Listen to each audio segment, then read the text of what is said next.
मैंने आपके लिए कक्षा 11वीं केमिस्ट्री विषय का एक और पेपर अपलोड किया था, तो विद्यार्थी बहुत सारे कमेंट करने लगे कि सर बाय चांस हमारा वह पेपर नहीं आता है तो सर एक पेपर और अपलोड कर दीजिए जिससे हमारी पूरी तैयारी हो जाए। तो देखा जाए तो जो पहला मैंने पेपर अपलोड किया था वह यहाँ पर देखा जाए तो 33 जिलों में लगभग देखने को मिला है। बाकी के बच्चे जो और ज़िले हैं उसमें यहाँ पर यह वाला जो दूसरा पेपर है यह वाला यहाँ पर बांटा जा रहा है। तो अगर आप वह वाला पेपर और इस वाले पेपर को लगा लेते हैं ना तो समस्त जिलेवार आपके जो पेपर है उसकी पूरी तैयारी अब यहाँ पर हो जाने वाली है। तो पूरी तरह से अब आप निश्चिंत हो जाइए। पहला पेपर भी आप लगा लें, अगर आपने वह वीडियो नहीं देखी है तो अभी आज सुबह ही डालिए। ठीक, अब यह दूसरा जो पेपर है उसको मैं पूरा सोल्व करवाने वाला हूँ। तो अभी तक चैनल पे नए हो तो चैनल को सब्सक्राइब कर लें और बेल आइकन को प्रेस कर लें, जिससे आने वाली नेक्स्ट पेपर की वीडियो ठीक आपके मोबाइल तक पहुँचे। तो मैं आपको पूरा पेपर स्क्रॉल डाउन करके दिखाता हूँ। तो पेपर में यहाँ पर मैं आंसर ही बताऊंगा। चैनल पे नए हो तो चैनल को सब्सक्राइब कर लें और सभी मित्रों तक इस वीडियो को शेयर कर दें, जिससे और लोगों तक भी यह पेपर पहुँच सके तो उनका भी यहाँ पर भला हो सके। तो जल और हाइड्रोजन परऑक्साइड निम्नलिखित में से कौन सा नियम दर्शाते हैं? तो स्थिर अनुपात का नियम, व्युत्क्रमानुपाती का नियम, रासायनिक तुल्यता का नियम या गुणित अनुपात का नियम। तो यहाँ पर क्या होगा? स्थिर अनुपात का नियम, स्थिर अनुपात का नियम। ठीक है, अब अगला प्रश्न देख लो। 1.12 लीटर नाइट्रोजन का एसटीपी पर लगभग द्रव्यमान होता है तो 1.4 ग्राम होता है। अब एफ उपकोष में कक्षकों की संख्या होती है तो कितनी होती है? यहाँ पर एफ उपकोष में कक्षकों की संख्या मैं आपको बताना चाहूँगा, यहाँ पर 7 होती है। ठीक है, 7 अपनी होती है। अब अगला देख लो। इन तत्वों में, किन तत्वों में कौन सा तत्व पाया अधिक विद्युत ऋणी होता है? तो ऑक्सीजन, क्लोरीन, नाइट्रोजन या फ्लोरीन। तो यहाँ पर फ्लोरीन जो होगा इसका आंसर बिल्कुल सही होगा। अब आगे एक क्वेश्चन और देख लेते हैं। समान परमाणुओं में सामान्यतः किस प्रकार का बंध बनता है? तो समान परमाणुओं में सामान्यतः किस प्रकार का बंध बनता है? तो आयनिक, सहसंयोजक, उपसहसंयोजक या धात्विक। तो यहाँ पर इसका आंसर मैं आपको बता दूँ, जो समान परमाणु होते हैं उसमें अपना सहसंयोजक बंध बनता है। ठीक है, अगला प्रश्न देख लो। निम्नलिखित में से कौन सा एंथैल्पी परिवर्तन सदैव ऋणात्मक होता है? तो संवहन की एंथैल्पी, विलयन की एंथैल्पी, दहन की एंथैल्पी या जल अपघटन। तो यहाँ पर दहन की एंथैल्पी बिल्कुल अपना करेक्ट आंसर हो जाएगा। अब आगे क्वेश्चन दिखा दूँ मैं। एल्यूमिनियम क्लोराइड है तो वांसटेच अम्ल, आर्चिनियम अम्ल, लुईस अम्ल या लुईस क्षार। तो इसका आंसर क्या होगा? लुईस क्षार अपना होगा। अब आगे बढ़ते हैं। तो आगे बढ़ के यहाँ पर आपको देखने को क्या मिलने वाला है? खालिस्तान, खालिस्तान देखने को मिलने वाले हैं यहाँ पे।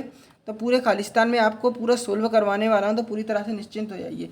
तो सामान्य ताप के प्रभाव, सामान्य ताप के प्रभाव समीकरण द्वारा व्यक्त किया जाता है। तो कौन से समीकरण द्वारा व्यक्त किया जाता है सामान्य स्थिरांक पर ताप का प्रभाव? तो बांट हाफ, बांट हाफ जो समीकरण होता है ना उसके द्वारा प्रदर्शित यहाँ पर किया जाता है अपना। अब अगला प्रश्न देख लो। एसिटिक अम्ल और सोडियम एसीटेट का मिश्रण कौन सा विलयन कहलाता है?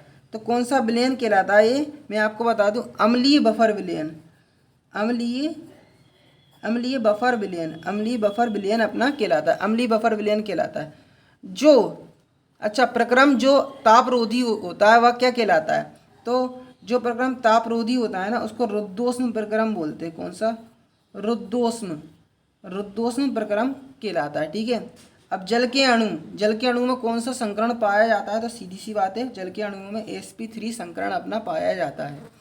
अब उत्कृष्ट गैसों की इलेक्ट्रॉन बंधुता होती है तो कितनी होती है? उत्कृष्ट गैसों की इलेक्ट्रॉन बंधुता अपनी 0 होती है। ठीक है, अब चुंबकीय क्वांटम संख्या किससे संबंधित होती है? तो चुंबकीय जो क्वांटम संख्या होती है ना वह अभिविन्यास से संबंधित होती है। अभिविन्यास, अभिविन्यास से संबंधित अपनी होती है। अब उच्चतम तरंग दैर्ध्य वाले विकिरण का नाम तो क्या होता है? उच्चतम तरंग दैर्ध्य वाले विकिरण का नाम रेडियो तरंग। ठीक है, रेडियो तरंगें होती है ना उसमें उच्चतम विकिरण होती है। यहाँ पर देख सकते हैं छात्रों के हित के लिए मैंने इसके नीचे इसके आंसर भी यहाँ पर टाइप कर दिए पेपर के। तो तीसरे नंबर के क्वेश्चन पे आपको एक वाक्य वाले उत्तर देखने को मिलेंगे। तो 2 तत्वों के नाम लिखिए जो उपधातुओं के रूप में कार्य करते हैं। तो आर्सेनिक और एंटीमनी। क्या? आर्सेनिक और एंटीमनी। ठीक है, अब स्थिर अनुपात का नियम किस वैज्ञानिक ने दिया? तो जोसेफ प्राउस्ट ने दिया, जोसेफ प्राउस्ट ने।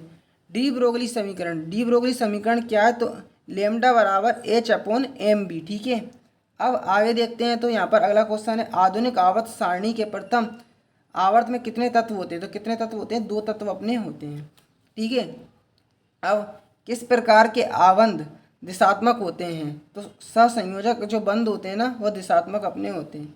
ठीक है। अब अगला प्रश्न देख लो, जल बर्फ गलकर पानी में परिवर्तित हो जाता है तब एंट्रोपी का अनुमान होता है। तब एंट्रोपी का आपको मान बताना है क्या होता है, तो बढ़ जाएगा। ठीक है। तब एंथैल्पी का मान एंट्रोपी का मान बढ़ जाएगा। अब मानव रक्त का पीएच मान कितना होता है, तो ये पूछा है, तो मानव रक्त का पीएच मान 7.4 अपना होता है। तो आप भी इस पेपर की पीडीएफ डाउनलोड करना चाहते हैं तो मैं आपको दिखा दूँ क्या सर्च करना है, देख लें आप। क्लास 11th केमिस्ट्री त्रैमासिक पेपर, क्लास 11th केमिस्ट्री त्रैमासिक पेपर हिमालय सर, क्या क्लास 11th केमिस्ट्री त्रैमासिक पेपर हिमालय सर लिख के सीधा डायरेक्ट आपको सर्च कर देना है। तो जैसे ही सर्च करेंगे ना तो देख सकते हैं कई सारे आपको परिणाम दिखेंगे, पर तीसरे नंबर पर या चौथे नंबर पर देख सकते हो आपको नीचे लिखा मिल जाएगा क्या कि MP board class 11th chemistry त्रैमासिक पेपर 2022 लिखा मिलेगा। पर मैंने यहाँ पर 2023 की PDF अपलोड करी है, तो क्लिक करते ही यहाँ पर नीचे यदि आएंगे ना, आप नीचे आएंगे तो थोड़ा नीचे अगर आएंगे तो यहाँ पर आप थोड़ा नीचे देखेंगे ना तो यहाँ पर आपको क्या लिखा मिलेगा, मैं आपको दिखा देता हूँ संतुष्टि के लिए आपको, कि नीचे दी गई लिंक पर क्लिक करके कक्षा 11वीं केमिस्ट्री के त्रैमासिक पेपर की PDF फाइल डाउनलोड करें। तो यहाँ पर डाउनलोड का ऑप्शन दिखेगा, ठीक यहाँ पर क्लिक करते ही सीधा PDF फाइल आप डाउनलोड कर पाएंगे। देख सकते हो आप, आगे चल के आपको सही जोड़ियाँ देखने को मिलेगी। तो देखो गोल्डस्टीन की मैचिंग किससे मिलेगी, यहाँ पर देख लो। पहले तो मैंने इसके आंसर जस्ट इसके राइट साइड ही यहाँ पर टाइप कर दी। तो गोल्डस्टीन की मैचिंग मिलेगी एनोड किरणों से, आप याद कर लें। ठीक है। गोल्डस्टीन की मैचिंग मिलेगी एनोड किरणें से, रदरफोर्ड की मैचिंग मिलेगी परमाणु की संरचना से। ठीक है। उत्कृष्ट गैस की मैचिंग मिलेगी नियोन से। ठीक है। हेलोजन की मैचिंग मिलेगी क्लोरीन से। ठीक है। BeCl2 संरचना कैसी रेखीय संरचना है। जल की बाष्पन अभिक्रिया क्या है, ऊष्मा शोषी है। ठीक है। KCN का जलीय विलयन कैसा होता है, क्षारीय अपना होता है। तो ये सही क्रम है अपना। ठीक है।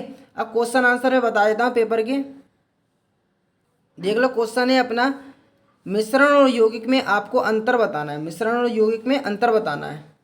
अगला प्रश्न देख लो, द्रव्यमान संरक्षण का नियम प्रयोग करते हुए आपको दर्शाना, एक प्रयोग दर्शाइए कि रासायनिक परिवर्तन के लिए यह नियम सत्य है अपना। ठीक है। द्रव्यमान संरक्षण का नियम। अब देख सकते हो यहाँ पर रदरफोर्ड के परमाणु मॉडल की कौन कौन सी कमियां थी आपको बताना है। ठीक है। अब आगे का प्रश्न देख लो, यहाँ पर इलेक्ट्रॉन अपने निश्चित कक्षाओं में ही घूमते हैं क्यों। अब आप देख लो आगे का क्वेश्चन है यहाँ पर क्या है कि विकिरण संबंध किसे कहते हैं, विकर्ण संबंध किसे कहते हैं, कौन से संबंध, विकर्ण संबंध किसे कहते हैं, उदाहरण देकर स्पष्ट करना है आपको। अब देख सकते हैं प्रश्न, अक्रिय गैसों के आयनन विभव उच्च होते हैं क्यों, आपको कारण बताना है। ठीक है। सामान्य ताप पर जल द्रव होता है जबकि हाइड्रोजन सल्फाइड गैस है क्यों, आपको बताना है। सामान्य ताप पर जल द्रव्य होता है पर जबकि हाइड्रोजन सल्फाइड क्या है, गैस है। ठीक है। अब आपको अगला प्रश्न देख सकते हैं, HF अणु और HI अणु से अधिक ध्रुवीय क्यों, आपको कारण बताना है इसका। HF अणु है ना जो, HI अणु से अधिक ध्रुवीय क्यों। ठीक, देख सकते हैं। अगला प्रश्न है, ऊष्माक्षेपी अभिक्रिया किसे कहते हैं, उदाहरण सहित आपको समझाना है। ऊष्माक्षेपी जो अभिक्रिया है वह किसे कहते हैं, आपको उदाहरण देकर समझाना है। ठीक है। और एक चीज़ और देख लो, ऊष्माक्षेपी अभिक्रिया उदाहरण देकर समझाना तथा ऊष्माक्षेपी अभिक्रिया के लिए ΔH चिन्ह ऋणात्मक होता है क्यों, आपको बताना है। अब देख सकते हैं ऊष्मा गतिकी का प्रथम नियम आपको तैयार करके जाना है। ठीक है।